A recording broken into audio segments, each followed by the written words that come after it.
So my talk is called The Opposite of Self-Destruction. And I think in many ways it's trying to tackle similar ideas as the previous two talks. But maybe one difference is that both Will and Jan had conceptions of like many different problems coming at us. Like in Jan's telling, we have all these different memes that might like overwhelm us.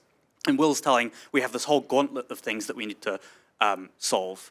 And I'm going to present a perspective from which we have one very big problem, namely our civilization's tendency towards self-destructive behaviors, that in some sense is a generator of many of these other problems. And I know we should be pretty careful about trying to subsume everything into a single overarching framework, but I think we can actually be surprisingly precise about what we mean by self-destructive tendencies. So let me get into that. To start with, I want to draw an important distinction when I think about the future and what makes a good future, which is the centralization versus distribution of power. And I think it's very easy when you're trying to design a good future to implicitly build in a level of centralization of power, just because the future is quite far away. We sort of think of it as this like big homogeneous blob without really looking at the internal conflicts between it. I think Robin Hanson calls this far mode thinking. So when we talk about creating AGI that's aligned to morally good outcomes, there's implicit centralization there in the process of the AGI deciding what's morally good, and then imposing that on the rest of the world. Or even aligning AGI to democratic processes, I think, is a kind of centralization, because it means that what I'm going to do with my AGI depends on what your vote is. And so there's a single node through which the power is flowing, namely the voting process. I think Will also does this a bit when he starts talking about creating treaties and organizations that govern AI and space in the future, where the real cost of putting a pause on space exploration is the centralization of power that you need to have when you do so. And so an alternative mindset is thinking about good futures in terms of distribution of power, where not only people's interests are respected, but also their autonomy is respected. We can think of humanity as a kind of like stable and healthy coalition. I don't quite know how to characterize a stable and healthy coalition precisely, but I do have a sense of what it's like, what the opposite looks like. So I'm going to start by characterizing the opposite, the sense of a self-destructive coalition, and then try and work backwards from there to talk about the good future we want to get to. So based on that distinction that I just outlined, we can think about a coalition on at least these two important axes. Firstly, how centralized is power within it? That's the y-axis. Secondly, how much does a coalition actually care about its own members? How much is it actually looking after the people within that coalition? And so that gives you a distinction between, say, two types of utopia that you might find intuitively desirable. You can have a benevolent dictator where power is centralized and the dictator cares about the inhabitants of that future. But you could also have the same outcome via a distributed mechanism, which I'll call an ethical society, where you have each individual is trying to act in an ethical way, somehow adds up to everyone in society being taken care of, but without any single node through which all the power flows. Conversely, we can have the same distinction, but at the point where on the x-axis where the coalition doesn't care very much about its members. You can have a ruthless dictator who's just trying to achieve their own ends. A paperclip maximizer is a sort of traditional example of this. You could also have ruthless competition, which is in some sense the same thing, but in an emergent capacity. So Scott Alexander calls this Molochian dynamics. You could call it Malthusian dynamics. Multipolar traps is another phrase that's sometimes used, where people are locked in such an intense state of competition that they have to spend all their resources on competing and they have no resources left to take care of their own interests. So you can have ruthless competition where all the power is very centralized, is very distributed, but somehow none of the people with that power end up optimizing for their own interests. So I have good news and bad news on this front. The good news is that it's actually easy to escape multipolar traps. I think this whole threat model of ruthless competition is actually pretty overrated. And there's actually a very reliable three-step algorithm to escape multipolar traps. Step one is wait. Step two is somebody conquers you. And step three is they enforce rules upon you to limit the amount of competition that you have, right? So actually, I think this is not when I'm thinking about societies where power is very distributed, this is not actually the main threat model that I'm concerned about. I'm not primarily interested in not primarily worried about the distribution of power leading to ruthless competition, because that's kind of an unstable situation where nobody's winning. The bad news is that I haven't filled in the left side of this graph.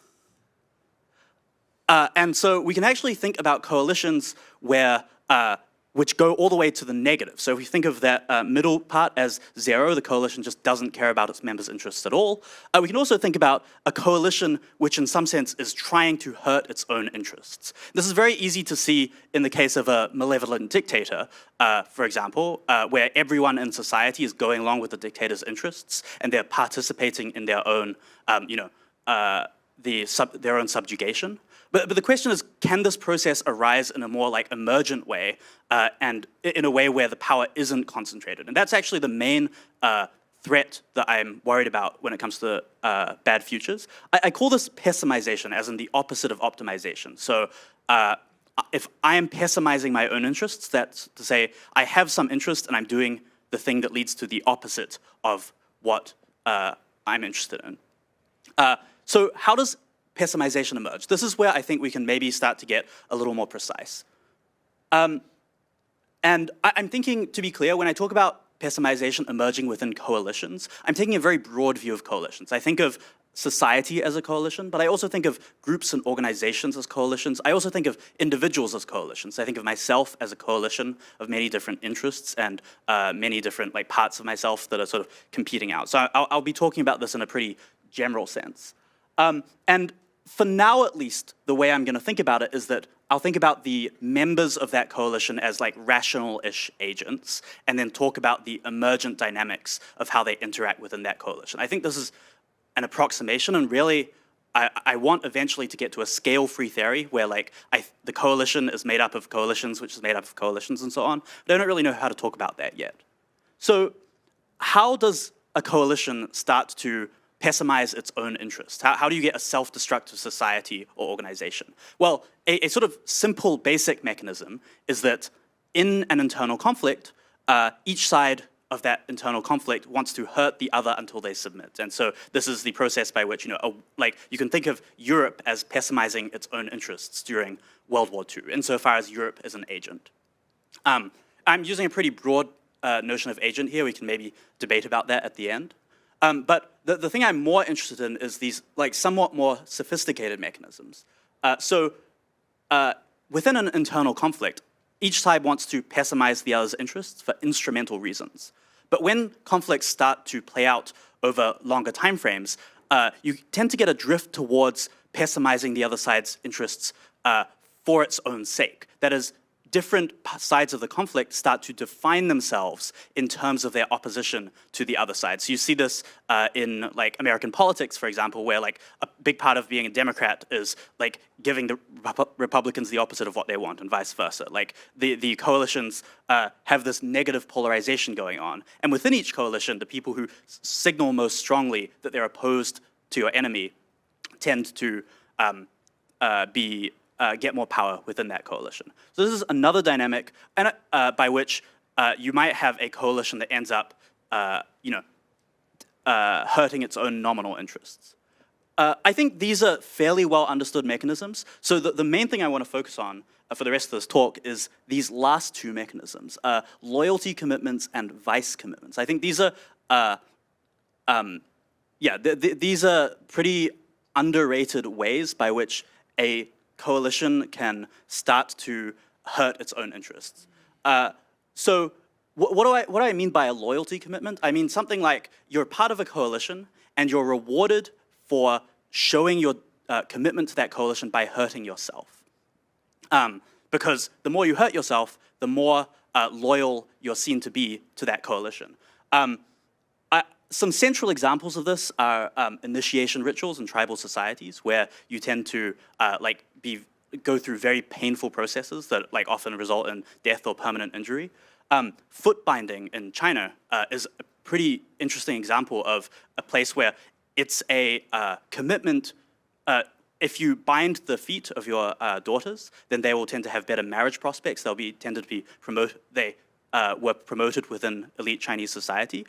And that's a process by which everyone is sort of distributedly choosing to hurt themselves in order to show that they are committed to elite Chinese society. Because once you've bound your feet, you can't do anything else except try your best to follow the dictates of the elite class.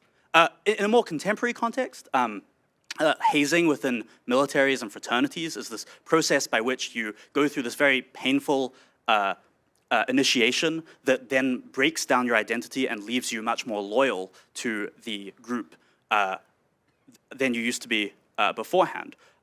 And so I think that the sort of generic algorithm here that I'm talking about is it's hard to make an agent loyal to you, to your group, because in general, you can just fake signs of loyalty. And so one of the best ways to make agents loyal is by actually making their experiences extremely unpleasant, so that it's not just a signal loyalty, I should say, but actually to change their internal motivational structure. Once you've gone through this hazing process or this foot binding process, it's not just that you've signaled your loyalty, it's that you've actually become loyal because you've bound your feet, and so your identity is bound up with binding the feet of your daughters and your granddaughters and so on. So yeah, I think that's an important distinction between signaling-based models, in which your traits don't change, and commitment-based models in which you actually hurt yourself and then become loyal. So these are all historical examples, and I think over time, or I guess the fraternity and military are less historical, but they've also gotten less intense over time. So part of what we mean by, I think, a civilized society is that we tend to coordinate against people who are forcing others or encouraging others to take these very strong loyalty commitments. So we're trying to prevent this process by which coalitions hurt their own interests. But I think they haven't gone away. I think they've just become more subtle. So now I want to talk about the way in which most of us, and maybe almost all of us, have participated in loyalty commitments that are similar in a game theoretic sense to this.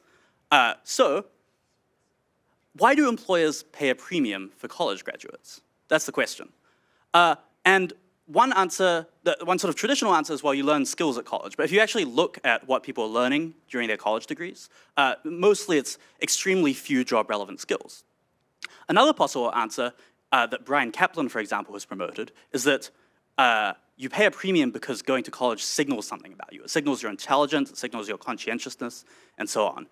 I don't think this is right either. I think that actually there are very much cheaper ways of signaling your intelligence than going to college, like taking an IQ test. There are much cheaper ways of signaling your conscientiousness than going to college, like not going to college and just studying the same material independently. In fact, going to college is probably at this point a signal of anti-conscientiousness, because it means that you need all the structure to learn the same material.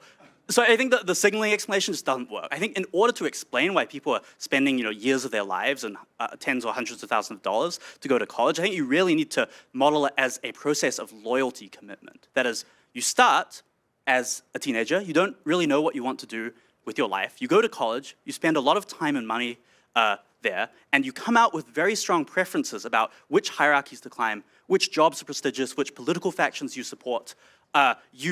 It's very psychologically difficult for you to try to even think about dropping out of this pathway to become a plumber, for example, after you've gone to a college degree. It's very painful to think you've just wasted all this time and money. And in fact, one of the biggest psychological changes I think that people undergo when they go to college is that they end up feeling contempt for non-elites, because that's a part of bolstering their identity as the college-educated elite, which in some sense is the force that's been shaping modern politics in the West over the last decade or so, with Trump and Brexit and so on, as these provocateurs that trigger the contempt from the class that has committed to loyalty to a certain conception of elite status within the West. So I think that's a sort of worked example that you might be able to feel from the inside of what it's like to take part in a loyalty commitment, pay a lot of costs, change your identities. Now, I'm the sort of person who never would go and live in the middle of nowhere and work as a car mechanic or something, even if it makes more money than being a barista in a big city, because somehow I've jumped off that status ladder that I've spent so much time and energy committing to. Okay, so I don't think college is the worst thing in the world. I think it's rough that we're wasting so much of people's time and money and getting them into these weird psychological spaces. I think the good news is that when you do too much loyalty commitment, your you undermine your own class or your own structures, right? So you actually, like, you can't do too much of this before the system collapses. And we're kind of seeing this with college as well. People are just like opting out, and you get more functional structures in Silicon Valley and elsewhere.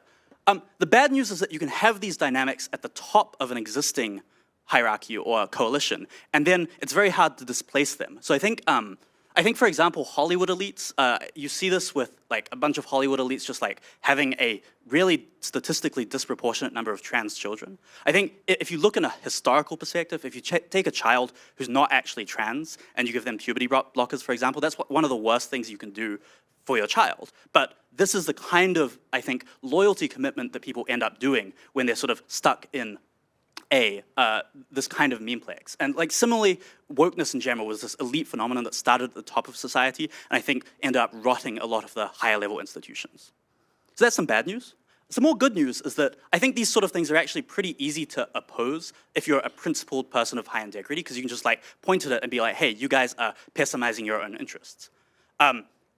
But then the very last point I want to make is that, unfortunately, I think the kinds of structures that I'm talking about actually have defense mechanisms against ethical behavior that to try and prevent their self-sabotage. So last slide. This talk is called The Opposite of Self-Destruction. I think of ethics as the opposite of self-destruction. So in particular, I've talked about this mechanism by which you do all these loyalty commitments in order to undermine other identities, other things that you might be loyal to, in exchange for being loyal to that coalition. Well, a very salient thing that you might be loyal to is your identity as an ethical person, or identity as an honest person, or a person who's like good and altruistic. And I think that a lot of the time, the way that these loyalty commitments end up shaking out is actually as vice commitments, like commitments to behaving unethically.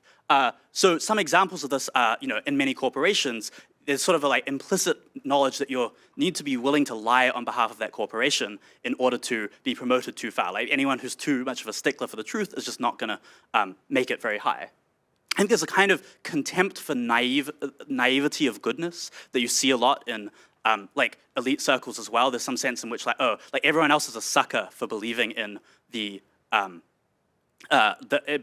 sort of straightforward stance of goodness. I would call this an example of vice commitment. I think in a sort of extreme case, like Epstein Island, for example, is a bunch of elites doing vice commitments with each other to try and like changing their identities towards the type of people who don't actually obey moral precepts.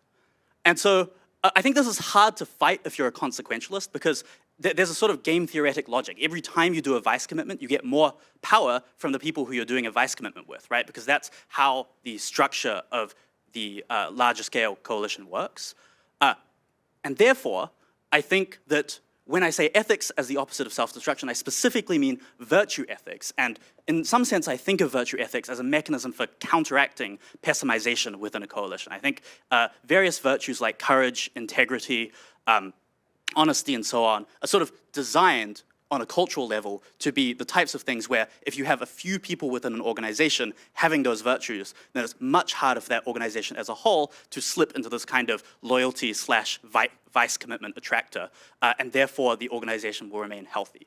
So insofar as I have a positive prescription, firstly, I'd like to study all of this stuff much more precisely. I think I've been trying to talk in like semi-technical terminology in terms of like signaling and commitments and so on to give you a sense of how we might actually be able to pin this down. But then I also think on a more abstract level, there's something to do with reviving a tradition of virtue within our communities that we don't quite understand what the correct virtues for preventing self-sabotaging or self-destructive coalitions from emerging in the modern era are. And I think we really do need to figure that out and try and embody those.